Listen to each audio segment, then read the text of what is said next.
جان جانے وفا ہے میرا مصطفیٰ، روح ارض و سما ہے میرا مصطفیٰ، آدمیت آدم میرا مصطفیٰ، کاملیت آدم میرا مصطفیٰ، افضلیت آدم میرا مصطفیٰ، شم غار ہیرا ہے میرا مصطفیٰ، واضح لکھا ہوا ہے یہ قرآن میں، نہ تخیل تصور ندیوان میں، آدم و نو ابراہیم و عمران سے ان اللہ اصطفیٰ ہے میرا مصطفیٰ، نور پیغام وحدت میرا مصطفیٰ، روح تکوین خلقت میرا مصطفیٰ، شیش کی عظمتیں ساری اپنی جگہ، آگے دیکھو حکایت میرا مصطفیٰ، نو کی تبلیغ میں جن کا آیا ذکر، ہود و صالح کی چاہت میرا مصطفیٰ، راز رازوں میں تھے وہ خضر کے اگر، ہر عمل کی وضاحت میرا مصطفیٰ، ابن یعقوب بھی تھے وہ یوسف حسی، والضحیٰ کی شباہت میرا مصطفیٰ، والضحیٰ کی شباہت میرا مصطفیٰ، جان جانے وفا ہے میرا مصطفیٰ، اللہ نے ساری کائنات سے ممتاز مقام عطا فرمایا، اور یہ میرے آقا کی ذات اقدس ہے کہ میرے آقا کا تذکرہ عالم ارواح سے شروع ہوتا ہے۔ اللہ رب العزت نے ایک خوبصورت پہلی ختم نبوت کا اجلاس رکھا عالم ارواح میں، روح شمس و قمر محمد، مطلوب بام و تر محمد، راہدار رہبر محمد، راکب بحر بر محمد، نطق شیری اثر محمد، طیب و طاہر محمد، مزمل و مدثر محمد، نبی الحرمین محمد، سرور کونین محمد، محبوب رب المشرقین محمد، جد الحسن والحسین محمد، امام القبلتین محمد، شفیع المطلبین محمد، سید العارفین محمد، سید الساجدین محمد، مشعل بزم وفا محمد، واجب حل عطا محمد، گوہر ارتقا محمد، گوہر انما محمد، سید الاسفیاء محمد، آفتاب ہدا محمد، مہتاب عطا محمد، یاسین الطہا محمد، رحمت للعالمین محمد، رہبر السالکین محمد، راحت العاشقین محمد، صاحب قاب قوسین محمد، رسول الثقلین محمد، نازش دو جہاں محمد، رحمت برسبا محمد، ہادی انسجا محمد، فخر کون و مقام محمد، مشفق و مہرباں محمد، راحت آسیہ محمد،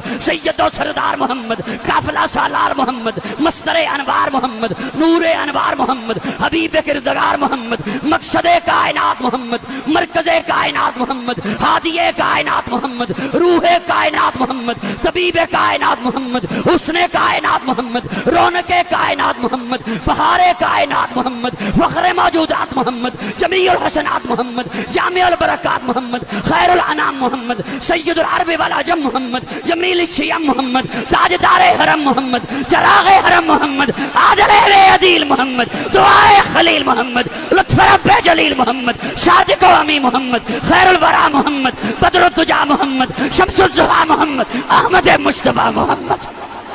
ہے سراپا اجالا ہمارا نبی، رحمت حق تعالی ہمارا نبی، جس کا کونین میں کوئی ثانی نہیں، ہے وہ جگ سے نرالا ہمارا نبی، آب کوثر پئیں گے تو صرف اس لیے ہم کو دے گا پیالہ ہمارا نبی، فکر و نگاہ بشر سے کہیں ہے بلند اور بالا ہمارا نبی، جس کی نسبت سے ہو جائیں گے پار ہم، ہے وہ سچا حوالہ ہمارا نبی، آمنہ کا دلارا ہمارا نبی، سب کی آنکھوں کا تارا ہمارا نبی، یتیموں ضعیفوں کا فریاد رس، بے کسوں کا سہارا ہمارا نبی، نقش پاس سے درکشاں ہوا راستہ، نور حق کا منارہ ہمارا نبی، جن کے جلووں سے شمس و قمر ہے خجل، وہ ہنسی خوب تر ہے ہمارا نبی، رب کا محبوب ہے، رب کا پیارا نبی، سب سے پیارا نبی ہے ہمارا نبی، آ گیا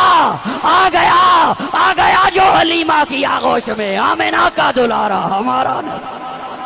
آیا، کہ میرے آقا اٹھے تو آسمان کو عروج ملے، میرے آقا بیٹھے تو دھرتی کو سکون ملے، میرے آقا کو پسینہ آئے تو گلشن مہکنے لگے، میرے آقا مسکرائیں تو ستارے چمکنے لگے، میرے آقا لب ہلائیں تو انادل چہکنے لگے، میرے آقا بات کریں تو پھول جھڑنے لگے، لوگوں اللہ نے میرے آقا کو اتنا اعلیٰ بنایا، میرے آقا سر اٹھا کے بولیں قرآن بنے، سر چکا کے بولیں حدیث بنے، قدم اٹھائیں سنت بنے، قدم رکھیں تو جنت بنے، قوت عشق سے ہر پست کو بالا کر دے، بزم شیخ الہند کے زیر اہتمام عالمی مجلس تحفظ ختم نبوت کے زیر اہتمام اس عظیم الشان تاریخی پنڈال کی خدمت میں عرض کر رہا ہوں، قوت عشق سے ہر پست کو بالا کر دے، دہر میں اسم محمد سے اجالا کر دے۔ کرتاس کے چہرے پر ایک لفظ لکھا میں نے، کرتاس کے چہرے پر ایک لفظ لکھا میں نے، اس لفظ کی خوشبو سے کرتاس معطر ہے۔ کرتاس کے چہرے پر ایک لفظ لکھا میں نے، اس لفظ کی خوشبو سے کرتاس معطر ہے، اس لفظ کی کرنوں سے عالم بھی منور ہے، وہ لفظ مکمل ہے، وہ لفظ محمد ہے۔ حضرت علامہ ڈاکٹر خالد محمود رحمت اللہ تعالی علیہ، ان کے پاس دو قادیانی آئے نوجوان، اور آ کے کہتے ہیں ہم آپ سے کوئی بات کرنے لگے ہیں، بات کرنا چاہتے ہیں۔ حضرت علامہ ڈاکٹر خالد محمود رحمۃ اللہ کہتے ہیں باقی باتیں وہ ساری بعد میں کریں گے، پہلے میں تمہارے ساتھ وہ بات کر لوں جو آپ میں اور مجھ میں قدر مشترک ہے، جسے آپ بھی مانتے ہیں میں بھی مانتا ہوں۔ میں اختصار کے ساتھ بات عرض کر رہا ہوں، جسے آپ بھی مانتے ہیں میں بھی مانتا ہوں۔ کہتے ہیں جی ٹھیک ہے۔ علامہ صاحب فرماتے ہیں کہ تم مانتے ہو کہ حضور معراج پہ گئے، میں بھی مانتا ہوں۔ مسجد اقصی میں بھی گئے، تم بھی مانتے ہو میں بھی مانتا ہوں۔ کہنے لگے جی بالکل مانتے ہیں۔ مسجد اقصی میں پیارے آقا نے نبیوں کی امامت کرائی، تم بھی مانتے ہو میں بھی مانتا ہوں۔ کہنے لگے جی بالکل مانتے ہیں۔ علامہ صاحب کہتے ہیں وہ جو نبیوں کا اجتماع تھا اس میں سارے نبی موجود تھے، کوئی غیر حاضر بھی تھا؟ کہنے لگے جی سارے تھے، کوئی غیر حاضر نہیں تھا۔ علامہ صاحب کہتے ہیں تو وہاں اسود، انسی، مسلمہ کذاب، مرزا قادیانی تھا؟ کہتے ہیں جی ہمارے مطالعے کے مطابق تو وہ نہیں تھے۔ یہ فرمایا جس سب سے پہلے جس نے نبوت کا دعویٰ کوئی کرے، سب سے پہلے تو وہ اپنا وجود مسجد اقصی میں معراج کی رات حضور کی امامت میں ثابت کرے۔ تاج و تخت ختم نبوت، مرزائیت مرد آباد، مرزائیت قادیانیت ختم نبوت۔ میں اپنے لفظ سمیٹتے ہوئے مرزائیوں کو دعوت فکر اس انداز میں دینا چاہتا ہوں اور انہیں یہ کہنا چاہتا ہوں کہ نبی، تمام انبیاء کی سیرت کا آپ مطالعہ کریں، نبی سچا ہوتا ہے۔ نبی جو پہلے دن دعویٰ کرے آخری دن بھی وہی دعویٰ ہوتا ہے، اور اس کے دعوے تو ہر دور میں بدلتے رہے ہیں، اس نے تو ہر دور میں اپنے دعووں کو بدلا ہے۔ آپ صرف اس کی کتابوں کا مطالعہ کریں،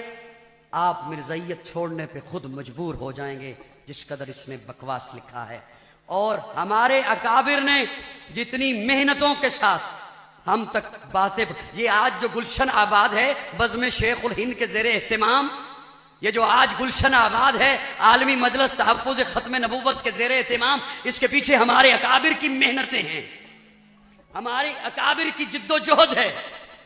خواجہ خواجگان حضرت خواجہ خان محمد رحمت اللہ تعالی علیہ، ان کی محنتیں ہیں،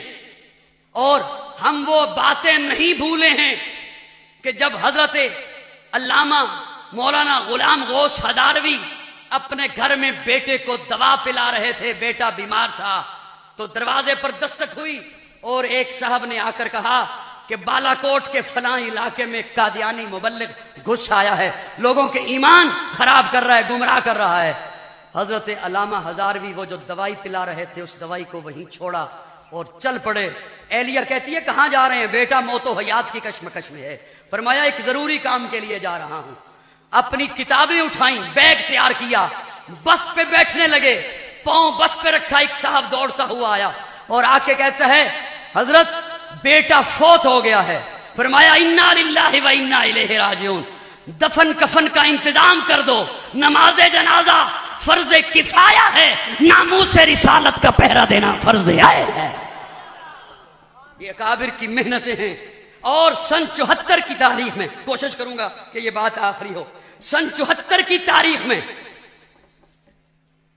اس وقت کے وزیر اعظم ذوالفقار علی بھٹو وہ خود اس بات کو بیان کرتے ہیں کہ میرے ساتھ بات کرنے کے لیے آغا شورش کاشمیری آئے،